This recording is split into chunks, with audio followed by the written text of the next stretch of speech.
අයිබෝන් කොහොම ආදරේ පිළිගන්න අපි මංගනේ. ඉතින් ඔන්න අදත් නිවාඩු දවසේ පොන්චි ටූර් එකක් යන්න කියලා ආවේ. ඉතින් ඕස්ට්‍රේලියාවේ තියෙන දියැලක් බලන්න තමයි මේක එච්චරම ප්‍රසිද්ධම දියැලක්ද කියන මම දන්නේ නැහැ. මම ලොකු දියැලක් කියලා සදාසක් නැහැ. හැබැයි ලොකේෂන් එක ලස්සනයි කියලා ඉතින් බලන්න ආවා. ඉතින් තියෙන කන්ටෙක් කොහොම හරි බලාගෙන යන් මේ ඉන්න දවස් ටිකේ අපි ළඟටම ඇවිල්ලා තියෙන්නේ. පල්ලෙහාමට දියැල සද්ද එන ඒ පැත්තට ගිහිල්ලා එන හම්බෙන්න.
ඔන්න ආවා මම ඔයාලට කිව්ව දියැල ගාවට. ඉතින් මේ තමයි නරිකැන් ෆෝල්ස්.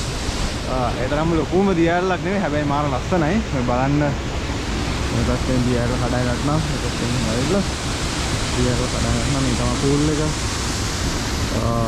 ඒකට පුංචි රස්ටි එකක් තියෙන යකින් වතුර පාර ගලා යනවා. මාරම ලස්සනක් තියෙන්නේ. මම හිතන්නේ මේ ලොකු දියැලි හොයාගන්න හම්බෙයි කියලා. කියන්නේ මම ඉන්නේ ඒරියා එකේ මෙල්බන් පැත්තට වෙන්න ටිකක් පැට් ලෑන්ඩ්ස් විදිහින්. ඉතින් මේක මේ තියෙන එක දියැලක් මම තව ටිකක් බැලුවා දියැලි මෙහෙ තියෙන. බලමු ඉස්සරහට පුළුවන් විදියට ඒ පැත්තට යන්න. ඉතින් මේක තමයි නරිකැන් ෆෝල්ස්. දැන් ඉතින් අපි මේක බලලා මෙතන පොඩ්ඩක් කියලා ඉඳලා තව ලොකේෂන්ස් කීපයක් බැලුවා මැප් එකේ කොහොමද දන්නේ යන්න පුළුවන්ද කියලා. ඉතින් ඒ පැත්තට ගිහිල්ලා බලන්න තමයි අයිඩියා එක තියෙන්නේ. එහෙනම් මේ පැත්තට ගිහිල්ලාම ආයෙ හම්බෙමු. ඕකේ අපි දැන් දියැල පැත්තට ගිහිල්ලා අතන තියෙනවා පොඩි ලේක් එකක්. ඉතින් මේකේ තියෙනවා ලේක් එකක්. මේක ටුවර්ස් ඇට්‍රැක්ෂන් පොයින්ට් එකක් මෙහි තියෙන. ඉතින් ඒ පැත්තට ආවා. දැන් ප්ලෑන් කරන්න ඕනේ අර පැත්තට යන්න. මම හරියට දන්නේ මෙතන ගේට් එක ඕපන්ද කියලා. ඉතින් ඒකත් බලාගෙන අපි යනවා. මේ වටේ පොඩි ටුවර් එකක් ගන්න. එකම ප්‍රශ්නේ තියෙන්නේ ඩ්‍රෝන් එක ෆ්ලයි කරන්න බැරි වගේ ඔයාලට පේනවාද? සෑහෙනම ලොකු වින්ඩ් එකක් තියෙනවා. ඉතින් පොඩ්ඩක් සෑහෙනම සරයි. ඒ නිසා ඩ්‍රෝන් එක නම් ෆ්ලයි කරන්න බැරි වෙයි. පස්සේ ඒකට පොඩ්ඩක් ඇවිදලා ෂොට්ස් ටිකක් අරගන්න එහෙම මොනවද?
ටිකට් ප්ලේස් එක මම හිතන්නේ බොහෝ දුරට කරනවා. අපිට පොඩි එකක් තියෙනවා මම හිතන්නේ ජෙට් එකක් වගේ වතුරට ගන්න පුළුවන් වෙන්න ඇති. පොඩ්ඩක් ඒ පැත්තට ගිහිල්ලා බලමු. හැබැයි මාර ලස්සනයි. අපිට මාර වින්ඩ් එකක් තියෙනවා. මාර හතරයි කුලක. මේ ඒකත් එක පොඩි අමුතුම වයිබ් එකක් තියෙනවා. ඒකත් මාරෝ ඒ කියන්නේ ආඩියෝ නිදහසේ ඉන්න පුළුවන් තැන. මේක තමයි ඩල්ගන් ලේක් එක. අර පැත්තට යන්න තියෙනවා. චුට්ටක් ගිහිල්ලා බලමු. මොනවද තියෙන්නේ කියලා. මේ වෝකින් ට්‍රැක් එකක් තියෙනවා. ගිහිල්ලා බලමු මේ පැත්තට මොනවද තා බලන්න තියෙන්නේ කියලා.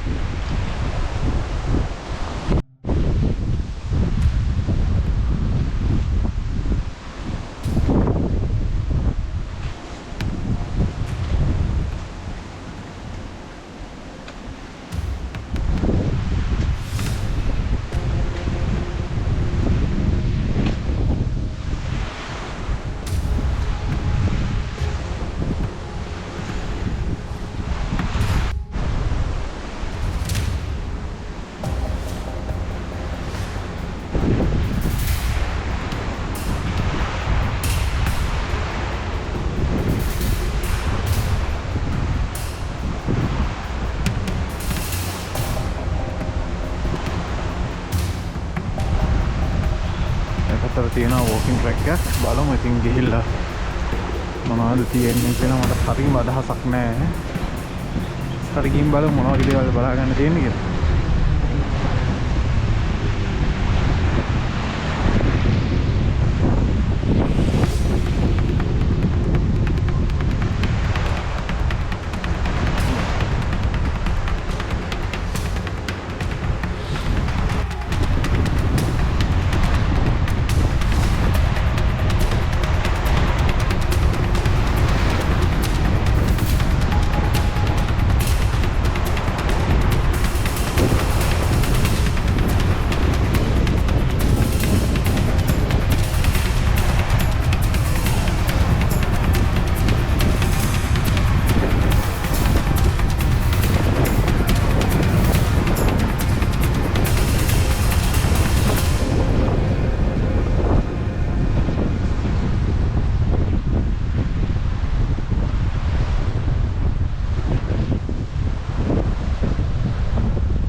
දවස් වෙලාව දෙන්න තව කොහේ හරි යනවාද කියලා චුට්ටක් කල්පනා කරලා බලන්න. මේක නිකන් මේ හදිස්සියම ප්ලෑන් කරලා ආපු ගමනක්. ගෙදරින් ඉන්න බැරි කමට එනවා වගේ ගමනක්. ඉතින් තව බලමු මොකද යන්නේ කියලා. අපි මේක හරි ගමනක් අදහසින් අපි යනවා. චුට්ටක් කියලා ඉඳලා ඊටත් තමයි ඉන්නේ මොකද වෙන්නේ. ඉඳලා ඉන්න. අවස්ථාවට ගිහලා හම්බ වෙනවා. ඕකේ අන්න අපි එහෙනම් තවත් රස්තියාදුවක් ගහන්න තමයි ආවේ. මේක උදාලා නේචර් රිසර්ව් මම දන්නේ ස්පෙල් කරන විදිය මෙන්න තියෙනවා නම. ඉතින් මේ නේචර් රිසර්ව් එකේ වෝක් එකක් තියෙන එක හයික් එකක් වගේ එකක් තියෙනවා කියලා පොඩ්ඩක් බැලුවා ඉන්ටර්නෙට් එකේ. ඉතින් ඒකට ආවා. ඉතින් එනකොටම කියනවා මේක වයිල්ඩ් ලයිෆ් ඒරියා එකක් වගේම කියනවා සබ්වේ ඉන්න පුළුවන්. තමා තියෙන්නේ ගිහිල්ලා බලමු එහෙනම් මොකද තත්ත්වය කියලා ඇතුලේ. ටික තියෙනවා මෙන්න අපිට යන්න පුළුවන් ට්‍රැක්ස් ටික ඔක්කොම කනෙක්ටඩ් ට්‍රැක්ස් තියෙන්නේ ස්ටුවර්ට් ඩොනල්ඩ්සන් රොස් බුලෝකි මෙන්න තියෙන ට්‍රැක්ස් ටික අපිට යන්න පුළුවන්. මම හිතන්නේ කිලෝමීටර් 4-5ක් වගේ වෝක් එකක් තමයි තියෙන්නේ ඕවරෝල් ගත්තාම.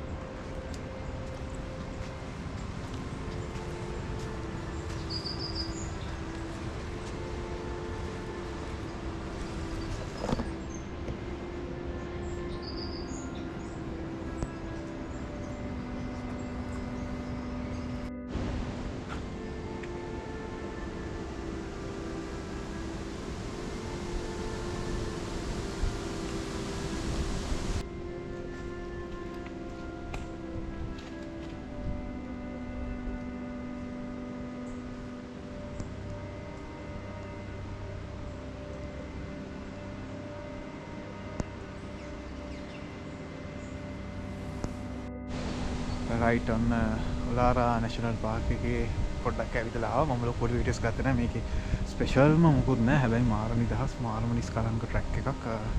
බොහොම නිදහසේ ඇවිදලා එන්න පුළුවන්. දිගටම කැලේ තියෙන කැලේ මැද පුංචි අඩි පාරක් තියෙනවා. ඉතින් ට්‍රැක්ස් කීපයක්ම තියෙනවා. පාඩුවේ නිදහසේ තමන්ට කැමති විදිහට එන්ජොයි කරලා එන්න පුළුවන්.